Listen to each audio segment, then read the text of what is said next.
Shri P J Vincent, ഇപ്പോൾ ഒരു രാജ്യത്തിന് സ്വയരക്ഷയ്ക്ക് ആ, ഈ ആയുധമുണ്ടാക്കുക അല്ലെങ്കിൽ ആയുധങ്ങൾ ശേഖരിക്കുക എന്നുള്ളത് അവരുടെ ഒരു അവകാശമാണ്. അപ്പോൾ ആ, ആ, ആണവായുധങ്ങളുടെ കാര്യത്തിൽ ഇസ്രയേലിന് ആണവായുധങ്ങളുണ്ട്, അമേരിക്കയ്ക്കുണ്ട്.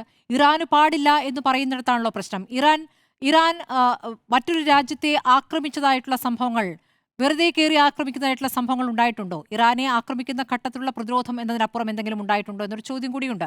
അപ്പോൾ ഇറാന്റെ ആണവ സമ്പുഷ്ടീകരണം നിർത്തുന്നതുമായി ബന്ധപ്പെട്ട്, അല്ലെങ്കിൽ അത് ഊർജ്ജാവശ്യങ്ങൾക്കാണെന്ന് അവർ ആവർത്തിച്ച് പറയുന്നതാണ്, അതുമായി ബന്ധപ്പെട്ട് ചർച്ചകൾ നടക്കുന്നതിനിടയിലാണ്, അടുത്ത ആഴ്ച അടുത്ത ഘട്ടം ചർച്ച നടക്കാനിരിക്കുമ്പോഴാണ് ഈ ആക്രമണം ഉണ്ടാകുന്നത്.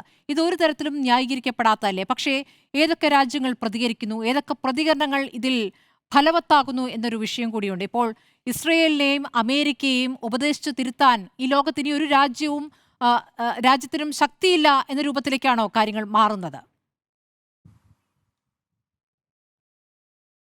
അങ്ങനെ തന്നെയാണ് കാര്യങ്ങൾ മാറുന്നത്. യുണൈറ്റഡ് നേഷൻസ് ശക്തമായി നിലനിൽക്കുമ്പോഴാണ് കളക്റ്റീവ് സെക്യൂരിറ്റി, അതായത് കളക്റ്റീവ് മെഷർ ഫോർ സെക്യൂരിറ്റി എന്ന ആശയത്തിന് നിലനിൽപ്പുള്ളൂ. അത് യുണൈറ്റഡ് നേഷൻസ് അതീവ ദുർബലമായി. അപ്പോൾ ലോകം ഒരു ബാലൻസ് ഓഫ് പവർ സിസ്റ്റത്തിലേക്ക് മാറിക്കഴിഞ്ഞു. ബാലൻസ് ഓഫ് പവർ സിസ്റ്റത്തിലേക്ക് മാറുമ്പോൾ കരുത്തരായ രാജ്യങ്ങൾ, മൈറ്റ് ഈസ് റൈറ്റ് എന്ന് തന്നെയായിരിക്കും. അപ്പോൾ ഇന്നിപ്പോൾ അമേരിക്കയുടെ സാമ്പത്തിക സൈനിക ശക്തിയെ ചോദ്യം ചെയ്യാൻ പറ്റുന്ന രാജ്യങ്ങളൊന്നുമില്ല.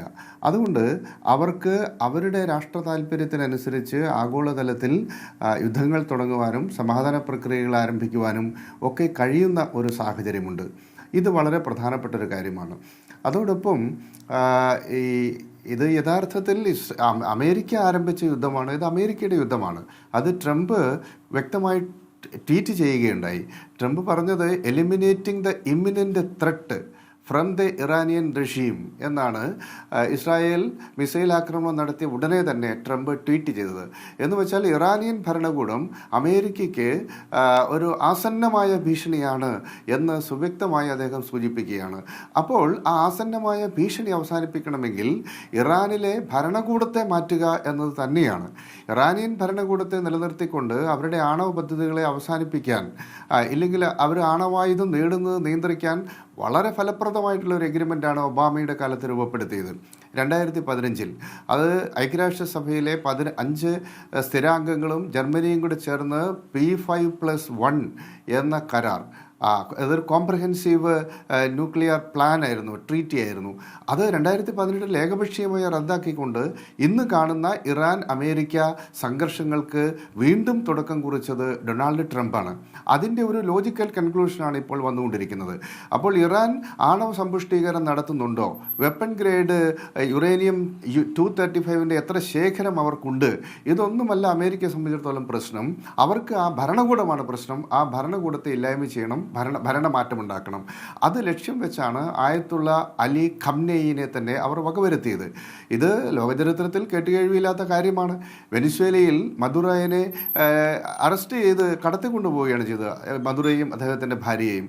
സമാനമായ രൂപത്തിൽ ആയത്തുള്ള അലി ഖംനെയുടെ കൊട്ടാരത്തിന് ബോംബിട്ട് അദ്ദേഹത്തിൻ്റെ മകളും കുടുംബാംഗങ്ങളടക്കം കൊലപ്പെടുത്തുന്ന ഒരു സാഹചര്യമുണ്ടായി. അത് തീർച്ചും അനഫലിഷ്ണീയമാണ്. അത് നടക്കാൻ പാടില്ലാത്തതാണ്. അതിൻ്റെ തുടർച്ചയായിട്ട് ഇറാൻ ഒരു പുതിയ അവസ്ഥയിലേക്ക്, മാനസികാവസ്ഥയിലേക്ക് മാറിയിട്ടുണ്ട് എന്നാണ് ഞാൻ കരുതുന്നത്. ഇസ്രായേലിൻ്റെ ചരിത്രമെല്ലാം പരിശോധിക്കുമ്പോൾ നമുക്ക് അവർക്ക് ഈ സാംസങ് സിൻഡ്രോം ഉണ്ടെന്ന് പറയും. എന്ന് വെച്ചാൽ തോൽപ്പിക്കപ്പെടും എന്ന ഘട്ടം വന്നു കഴിഞ്ഞാൽ അവർ സകലതും നശിപ്പിച്ചിട്ട് മാത്രമേ സ്വയം ഒടുങ്ങുകയുള്ളൂ. സമാനമായ ഒരു മനോഭാവത്തിലേക്ക് ഇപ്പോൾ ഇറാനും മാറിയോ എന്നുള്ളത് സംശയിക്കേണ്ടിയിരിക്കുന്നു. കാരണം ഇറാൻ്റെ കൂടെ സ്വാഭാവികമായി അണിനിരന്നിരുന്ന, ഇറാന് വേണ്ടി ചർച്ചകളിൽ, സമാധാന ചർച്ചകളിൽ മധ്യസ്ഥം വഹിച്ചിരുന്ന ഒമാനെ അടക്കം ഇപ്പോൾ ഇസ്രായേൽ ആക്രമിച്ചിരിക്കുന്നു. അതിന്റെ രാഷ്ട്രീയം എന്താണ്? അതെങ്ങനെയാണ് അങ്ങേക്ക് എന്താണ് തോന്നുന്നത്? ഒമാനെ ആക്രമിക്കുമ്പോൾ ഒമാൻ എല്ലാ കാര്യത്തിലും മാധ്യസ്ഥം വഹിച്ചിരുന്നതാണ്. മാത്രമല്ല അതല്ലാതെ തന്നെ ഇറാനുമായി അടുത്ത ബന്ധം ഒമാൻ ഉണ്ടായിരുന്നു. ഇന്നലെ ഈ ആക്രമണം നടക്കുമ്പോൾ അമേരിക്കയോട് ഇതിൽ നിന്ന് മാറി നിൽക്കൂ, ഇത് ഇസ്രയേലും ഇറാനും തമ്മിലുള്ള വിഷയമാണ് എന്നുകൂടി പറഞ്ഞതാണ് ഒമാൻ. ആ ഒമാനിലേക്ക് 2 തവണ ആക്രമണം നടത്തിയിരിക്കുന്നു. അത് ഏതു തരത്തിലുള്ള സമ്മർദ്ദം ഉണ്ടാക്കാനാണ്? അത് തീർച്ചയായിട്ടും അതിൻ്റെ ഒരു രാഷ്ട്രീയമായ തലവുമുണ്ട്. ഇതിനു മുമ്പുള്ള അമേരിക്ക 5 റൗണ്ട് ചർച്ചകൾക്ക് മധ്യസ്ഥം വഹിച്ച ഒമാനാണ്. ഇപ്പോഴും നടക്കുന്ന 3 റൗണ്ട് ചർച്ച നടന്നു കഴിഞ്ഞാൽ പരാജയപ്പെട്ടല്ലോ. ആ 3 റൗണ്ട് ചർച്ചകൾക്കും ഒമാൻ്റെ മാധ്യസ്ഥം വളരെ പ്രധാനപ്പെട്ടതായിരുന്നു. ഇപ്പോൾ ഈ യുദ്ധം അവസാനിപ്പിക്കാൻ യഥാർത്ഥത്തിൽ ഇറാൻ്റെ മുന്നിൽ 2 മാർഗ്ഗങ്ങളേ ഉള്ളൂ. ഒന്ന്, റഷ്യയും ചൈനയും ഒരു അച്ചുതണ്ടായി രൂപപ്പെടുകയും അവർ അമേരിക്ക ഇസ്രായേൽ അച്ചുതണ്ടിൻ്റെ സൈനിക സാമ്പത്തിക ശക്തിയെ ബാലൻസ് ചെയ്യാൻ പറ്റുന്ന രൂപത്തിൽ ഇറാനു വേണ്ടി സൈനികമായി ഇടപെടാൻ തയ്യാറാവണം. അതിന് സാധ്യത വളരെ വിരളമാണ്. യുക്രൈൻ യുദ്ധത്തിൽ കെട്ടപ്പെട്ടു പോയ റഷ്യയ്ക്ക് അതിനുള്ള ശേഷിയില്ല. ചൈനയാവട്ടെ ഇത്തരം സംഘർഷങ്ങളിൽ ഇടപെടുന്ന ശീലവുമില്ല. മറ്റൊരു സാധ്യത ഗൾഫ് മേഖലയുടെ തകർച്ചയാണ്. ഗൾഫ് മേഖലയിലെ 6 GCC രാജ്യങ്ങളും ഒക്കെ വളരെ പ്രധാനപ്പെട്ടതാണ് ലോകരാഷ്ട്രീയത്തിൽ. അമേരിക്കയെ സംബന്ധിച്ചിടത്തോളം അത് വളരെ പ്രധാനപ്പെട്ടതാണ് ഈ മേഖല. അവിടെ ആ രാജ്യങ്ങൾ അസ്ഥിരമാകുന്നത് അമേരിക്കയെ മാത്രമല്ല, ഇന്ത്യ, ചൈന, ജപ്പാൻ തുടങ്ങിയ ലോകത്തിലെ മുൻനിര സാമ്പത്തിക ശക്തികളെ മുഴുവൻ തകർച്ചയിലേക്ക് നയിക്കും. ജപ്പാനാകട്ടെ 90% അതിൻ്റെ എണ്ണയും ഇറക്കുമതി ചെയ്യുന്ന ഗൾഫ് മേഖലയിൽ നിന്നാണ്. ഇന്ത്യ ആണെങ്കിൽ ഏകദേശം 40% ഗൾഫ് രാജ്യങ്ങളിൽ നിന്നാണ് ഇറക്കുമതി ചെയ്യുന്നത്. അതിൽ ഏറ്റവും പ്രധാനപ്പെട്ടത് ഇറാഖും സൗദി അറേബ്യയും UAE-യുമാണ്. അത് മാത്രമല്ല, ഇന്ത്യയുടെ ഊർജ്ജ ആവശ്യത്തിൻ്റെ 50% ഹോർമൂസ് കടലിടുക്ക് കടന്നാണ് വരുന്നത്. അപ്പോൾ അങ്ങനെയുള്ള സാഹചര്യത്തിൽ ഈ ഗൾഫ് രാജ്യങ്ങൾ വൻശക്തികൾക്ക് വളരെ പ്രധാനപ്പെട്ടതാണ്. ആ രാജ്യങ്ങൾ സുസ്ഥിരമായി നിലനിൽക്കേണ്ടുന്നത് ആ രാജ്യങ്ങളുടെ മാത്രമല്ല, ഇന്ത്യയുടെയും ചൈനയുടെയും അമേരിക്കയുടെയും ഒക്കെ സാമ്പത്തിക സുസ്ഥിരതയ്ക്കും ലോകത്തിൻ്റെ ഊർജ്ജ സുരക്ഷയ്ക്കും അനിവാര്യമാണ്. അപ്പോൾ ഈ രാജ്യങ്ങളെ തുടർച്ചയായി ആക്രമിച്ചു കഴിഞ്ഞാൽ അമേരിക്കയെയും മറ്റ് വളർന്നു വരുന്ന സമ്പദ്ഘടനയെയും സമ്മർദ്ദത്തിലാക്കാൻ സാധിക്കും എന്നുള്ള ഒരു തന്ത്രമാണ് ഇപ്പോൾ ഇറാൻ പ്രയോഗിക്കുന്നതെന്നാണ് ഞാൻ കരുതുന്നത്. അതോടൊപ്പം ഞാൻ നേരത്തെ സൂചിപ്പിച്ചതുപോലെ അവരുടെ പരമോന്നത നേതാവ് വലിയ വൈകാരിക തലമുണ്ട് അദ്ദേഹത്തിൻ്റെ കൊലപാതകത്തിൽ.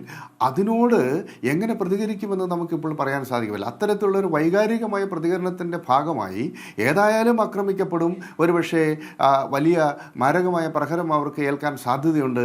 അതിനു മുമ്പ് സാധ്യമായ സകല ആയുധങ്ങളും പ്രയോഗിക്കുക എന്ന നിലയിലേക്ക് അവരുടെ നേതൃത്വം മാറിയിട്ടുണ്ടാവാം. അതിന് ഒരു സാധ്യത ഞാൻ കാണുന്നു. വൈകാരിക പ്രതികരണം പക്ഷേ ഇറാനിൽ മാത്രം നിൽക്കുന്നില്ല എന്നുള്ളതാണ്. പല രാജ്യങ്ങളും ഷിയകൾ പ്രതിഷേധവുമായി തെരുവിലേക്ക് ഇറങ്ങുന്നു. നമ്മൾ പാകിസ്ഥാനിലും 2 കണ്ടു, കറാച്ചിയിലും ലാഹോറിലും.